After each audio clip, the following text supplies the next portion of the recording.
Lição de número 9: a sutileza do movimento dos desigrejados. Meus queridos irmãos, estamos vivendo novos tempos, onde surgem novos movimentos religiosos. Segundo dados do IBGE, no Brasil, vem crescendo o número de pessoas que reconhecem a Jesus como Salvador, se dizem cristãs, porém não fazem parte de nenhuma igreja evangélica. Esse grupo recebeu o nome de desigrejados. Na lição de hoje, vamos refletir a respeito deste urgente assunto. Desigrejados é a tendência atual de muitos crentes acharem que podem ter um cristianismo sem igreja e, por isso, abandonam a igreja e tentam viver a fé cristã sozinhos. Será que isso é possível? Será que é certo? Em que os desigrejados acreditam? Qual é a razão de a igreja existir? Olá, meus queridos irmãos, sejam todos bem-vindos ao nosso canal Teologia Simplificada. Eu sou o pastor Evandro Oliveira e estamos aqui para darmos sequência ao nosso estudo da Escola Bíblica Dominical, terceiro trimestre de 2022, Revista dos Adultos. O tema do nosso trimestre é os ataques contra a Igreja de Cristo Jesus, as sutilezas de Satanás nestes dias que antecedem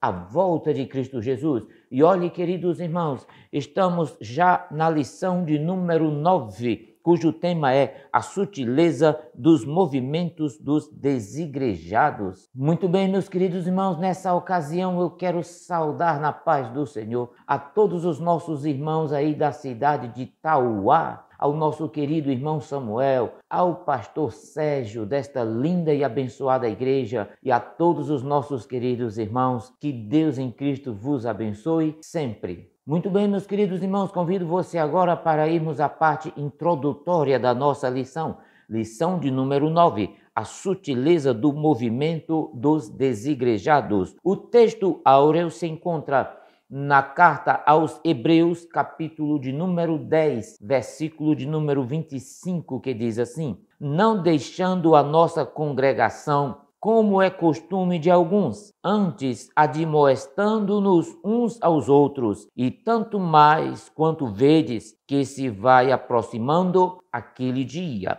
A verdade prática diz assim: o movimento dos desigrejados deve ser visto como um desvio da verdadeira espiritualidade que é expressa no contexto da verdadeira igreja. A nossa leitura bíblica em classe está na carta aos Hebreus, capítulo de número 10, versículos 19 até o versículo de número 25. Muito bem, meus queridos irmãos, vamos para a apresentação da lição. Na apresentação da lição nós temos os objetivos. São 3 os objetivos que devem ser alcançados pelo professor em sala de aula. O primeiro objetivo é explicar a visão e a prática do movimento dos desigrejados. Segundo objetivo, rememorar a natureza da igreja do Novo Testamento. E o terceiro objetivo, confirmar a importância e a necessidade da igreja. Muito bem, meus queridos irmãos, no primeiro ponto nós vamos estudar a visão e prática do movimento dos desigrejados. No segundo ponto nós estaremos estudando a natureza da igreja neotestamentária, a igreja como um organismo e a igreja também como uma organização. No terceiro ponto, nós vamos estudar a importância e a necessidade da igreja, a igreja como família de Deus e a igreja como testemunha da salvação. Muito bem, você está no canal Teologia Simplificada com o pastor Evandro Oliveira. Fique conosco, não saia daí, certamente teremos uma aula muito abençoada pelo Senhor. Vamos ao primeiro ponto da nossa lição. Mas antes de continuar, eu quero fazer 3 pedidos a você, podem ser? O primeiro pedido que eu faço é, se você é novo por aqui, faça a sua inscrição no nosso canal agora e eu vou dar um tempo para você fazer isso. O segundo pedido que eu faço a você é: assista o vídeo até o fim. Temos subsídios, mapas, imagens, gráficos e muito mais informações que certamente lhe auxiliarão no preparo dessa tão importante aula. E o terceiro e último pedido que eu faço é: deixe aí o seu comentário, ative o sininho de notificações, porque ele é muito importante para a continuação do nosso trabalho aqui. Muito bem, meus queridos irmãos, ainda queremos lhe informar que as lições estão sendo agrupadas em uma playlist para facilitar a sua consulta. Caso você tenha perdido as lições anteriores, consulte a nossa playlist. A você que nos tem acompanhado, muito bem-vindo a mais uma aula. A você que chegou agora pela primeira vez e está conhecendo o nosso trabalho aqui, é muito bem-vindo também. Muito bem, meus queridos irmãos, vamos para a nossa aula. Estudaremos agora, queridos irmãos, os tópicos da nossa lição. Primeiro ponto da nossa lição: visão e prática do movimento dos desigrejados. E o primeiro tópico, um ensino anti-institucional. Veja, meus queridos irmãos, que os desigrejados, eles são contra toda forma de organização e institucionalização da igreja. Alegam que na igreja primitiva não havia instituição alguma. Assim, a igreja passou a ter um clero,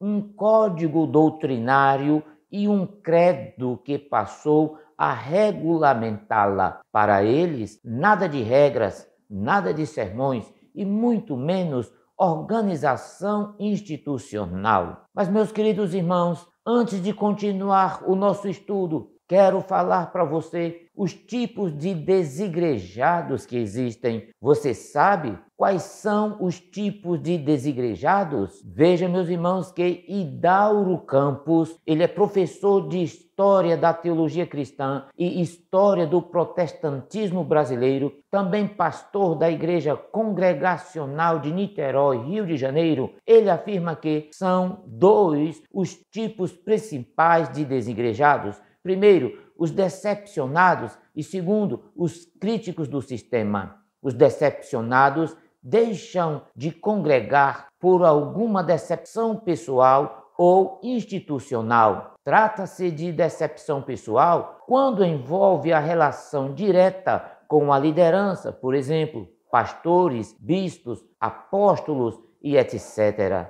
Agora, os críticos do sistema são aqueles desigrejados que dizem não possuir decepção alguma, mas afirmam que a institucionalização da igreja, com seus templos, liturgias, programas, nada mais é do que um empreendimento humano sem relação com o evangelho. Assim, a igreja passou a ter um clero, um código doutrinário e um credo que passou a regulamentá-la. Para eles, queridos irmãos, nada de regras, sermões e muito menos organização institucional. Muito bem, meus queridos irmãos, vamos para o segundo tópico, o ensino anticlerical. Se por um lado os desigrejados são contra toda forma de institucionalização da igreja, por outro, são contra também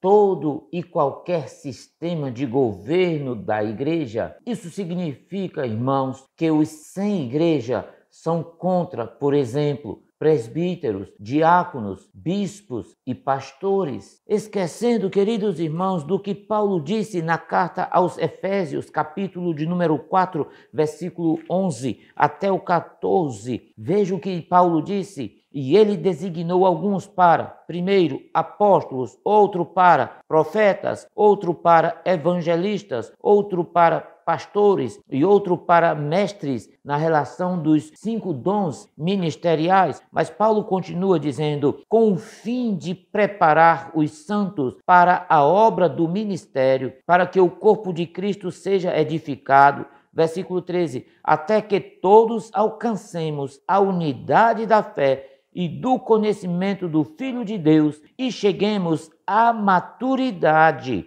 atingindo a medida da plenitude de Cristo. Veja o versículo 14. O propósito é que não sejamos mais como crianças, levados de um lado para o outro pelas ondas, nem jogados para cá e para lá, por todo o vento de doutrina e pela astúcia e esperteza de homens que induzem ao erro. Os decepcionados, irmãos, são aqueles que sofreram abuso espiritual por parte das lideranças eclesiásticas, pastores, bispos e apóstolos nas comunidades de fé onde congregavam, ou que se frustraram com, por exemplo, promessas de cura, libertação, bem-estar pessoal, bem-estar familiar ou prosperidade financeira. Essas promessas realizadas em nome de Deus e que nunca se cumpriram, e essas pessoas, portanto, se tornaram frustradas. Muito bem, meus queridos irmãos, eu convido você para estudarmos o segundo ponto da nossa lição,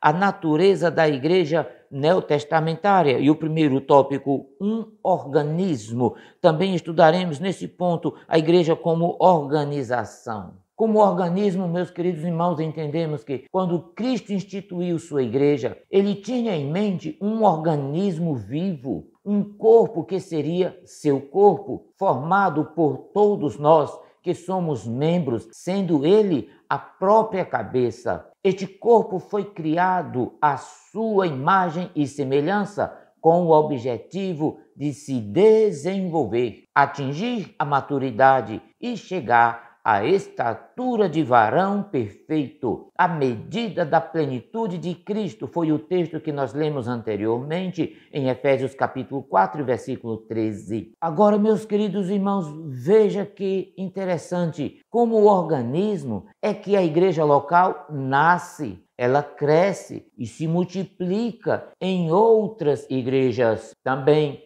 É como organismo que cada membro da igreja é um discípulo que gera outros discípulos, cada um fazendo a sua parte, seja pregando, ensinando, acompanhando, discipulando, exortando, orando, corrigindo quando necessário. Como organismo é que existe comunhão e relacionamento entre irmãos, exigindo mutualidade de sentimentos e atitudes. É assim, queridos irmãos, que os membros devem amar uns aos outros, suportar uns aos outros, levar as cargas uns dos outros, ajudar uns aos outros, enfim, edificar uns aos outros, pois nesse corpo somos membros uns dos outros. Como organismo, a igreja é a noiva, a lavoura, o edifício santo. A igreja primitiva, queridos irmãos,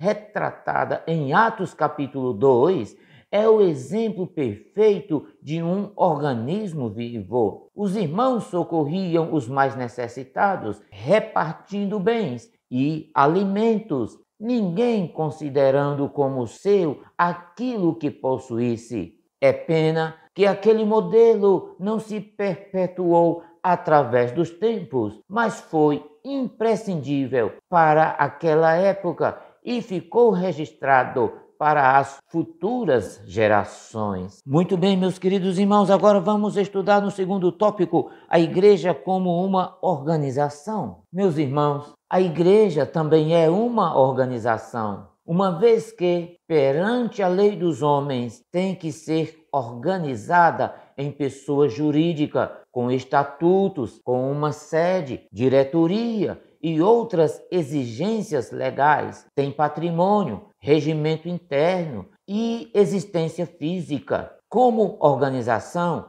ela é visível, local, humana, imperfeita, tem defeitos, tem problemas e pode até cometer erros. Ela é temporária, pode vir a desaparecer. Agora, irmãos, como organismo, ela é invisível, é a universal Assembleia dos Santos, divina, perfeita, sem mancha nem ruga e nunca poderá desaparecer, nem ser vencida pelas forças do inferno. Só desaparecerá da face da terra quando for arrebatada na volta de Cristo Jesus. Assim, meus irmãos, como o corpo humano, que é um organismo vivo, organizado, a igreja também possui organização. Veja, por exemplo, 1 Coríntios, capítulo de número 12. A igreja primitiva, por exemplo, tinha um sistema de governo formado por apóstolos, profetas, evangelistas, presbíteros, diáconos, pastores,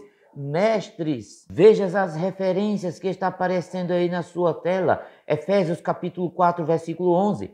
Atos capítulo 6, versículos 1 ao 6. E Atos capítulo 14, versículo 23. Essa mesma igreja possuía seu código doutrinário. Em Atos capítulo de número 2, versículos 42 até o 47, também um código disciplinar. Em 1 Pedro capítulo 3, versículos 5 e 6, e 2 Tessalonicenses capítulo 3 e 6. Portanto, irmãos, ninguém vivia isoladamente e da maneira que queria. Como disse o autor aos Hebreus, não deixe de se congregar como é costume de alguns. Isso pode ser visto no primeiro concílio ou convenção feita pela igreja primitiva em Atos capítulo de número 15, em que o colegiado apostólico, juntamente com o presbitério, tomou medidas para regular e disciplinar a igreja que enfrentava problemas de natureza doutrinária. Portanto, querer uma igreja sem liderança, sem regras e disciplina, além de ser um mito, é também uma grande heresia. Portanto, meus queridos irmãos, a igreja no Novo Testamento é um organismo vivo, bem como uma organização. E eu convido você agora para estudarmos o terceiro ponto da nossa lição, a importância e a necessidade da igreja. E o primeiro tópico, a igreja como família de Deus. Meus irmãos, pela fé, entramos para a família de Deus, não é verdade? E Deus tornou-se o nosso Pai. Veja, essa família está no céu e também na terra. Os crentes vivos na terra e os crentes que dormem em Cristo. Não importa a nacionalidade, somos todos irmãos, membros de uma mesma família. Não deve haver mais barreiras raciais, culturais, linguísticas, nem econômicas. Somos um em Cristo Jesus. Temos o mesmo Espírito, fomos salvos pelo mesmo sangue, temos o mesmo Pai, somos herdeiros da mesma aliança, moraremos juntos no eterno lar. Vejamos, queridos irmãos, o que Paulo diz em Efésios capítulo 3 e versículo de número 14. Por essa razão, ajoelho-me diante do Pai, do qual recebe o nome toda a família nos céus e na terra. Glória a Deus.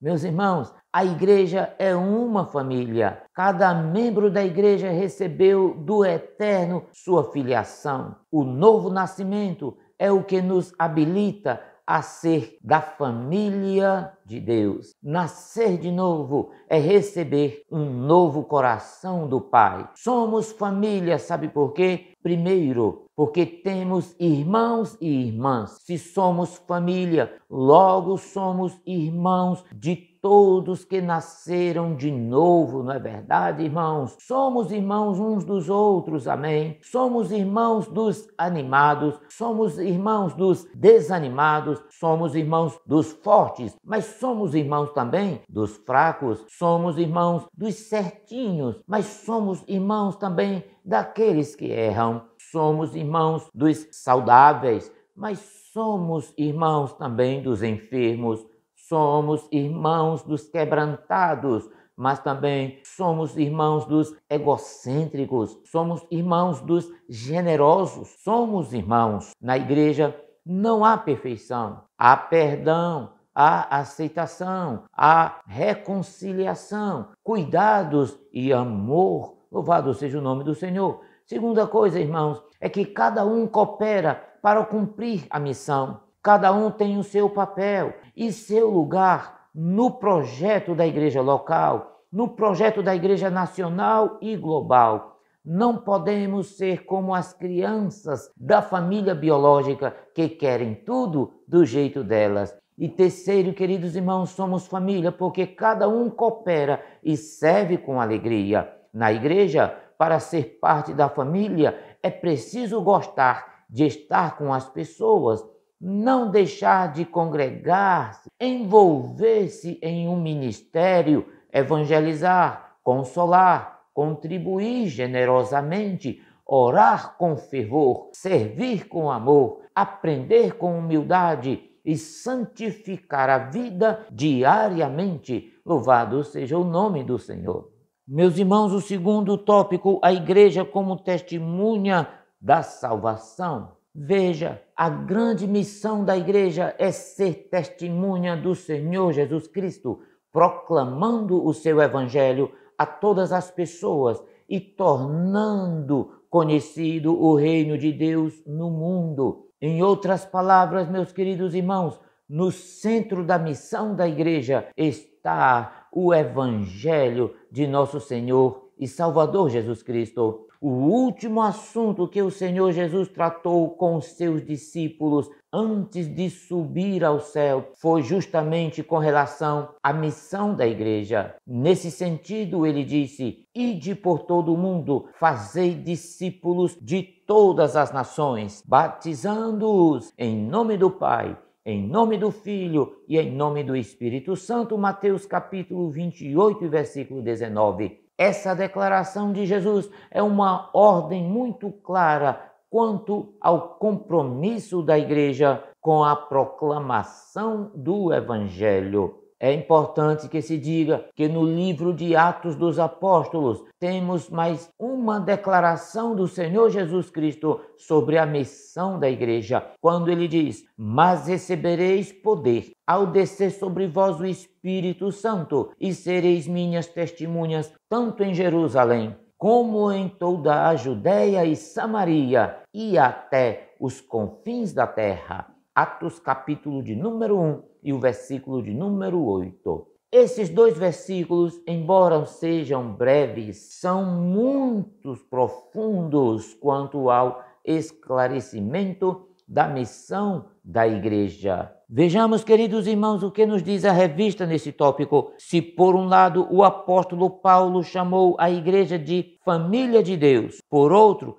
esse mesmo apóstolo apresentou com que fim essa família foi criada. Veja capítulo 3 e versículo 10 de Efésios. Para que agora, pela igreja, a multiforme sabedoria de Deus seja conhecida dos principados e potestades nos céus. Deus criou a igreja com o propósito de ser uma família, cuja missão é proclamar a sua abundante graça. De fato, o apóstolo Pedro disse que a missão da igreja é proclamar as virtudes daqueles que nos chamou das trevas para a sua maravilhosa luz. Portanto, meus irmãos, veja que a razão de a igreja existir, além do fato de promover adoração, companheirismo, integração, está na sua missão de pregar a salvação. A igreja pode existir em um templo, mas a sua missão só se completa fora dele. Não há igreja que seja bíblica e exista somente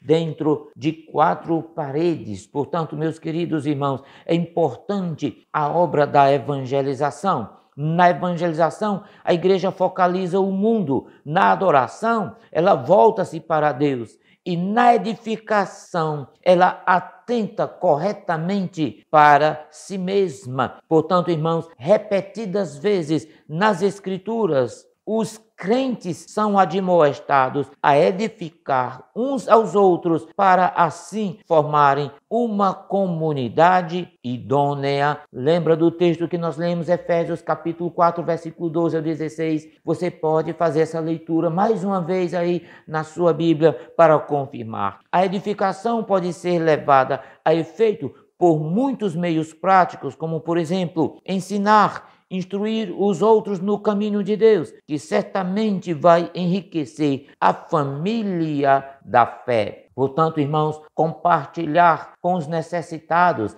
levar os fardos uns dos outros e fornecer oportunidade para convívio e interação social entre cristãos sadios são os meios relevantes para edificar o corpo de Cristo Jesus. Isto está na teologia sistemática de Stanley Horton, uma perspectiva pentecostal, livro publicado pela CPAD. Muito bem, meus queridos irmãos, nessa lição vimos como os desigrejados pensam e agem com relação à igreja. Acreditam ser possível ser igreja fora da igreja. Vimos que alguns equívocos contribuem para isso. Há o mito de que uma verdadeira igreja não possui organização alguma e, consequentemente, não há liderança estabelecida. Isso é um mito. De acordo com o Novo Testamento, sim, a igreja possui liderança estabelecida e conta com a estrutura organizacional estabelecida. O objetivo não é honrar e glorificar o homem, mas o objetivo é exaltar e glorificar o Senhor Jesus Cristo e cumprir a missão para a qual Ele nos chamou.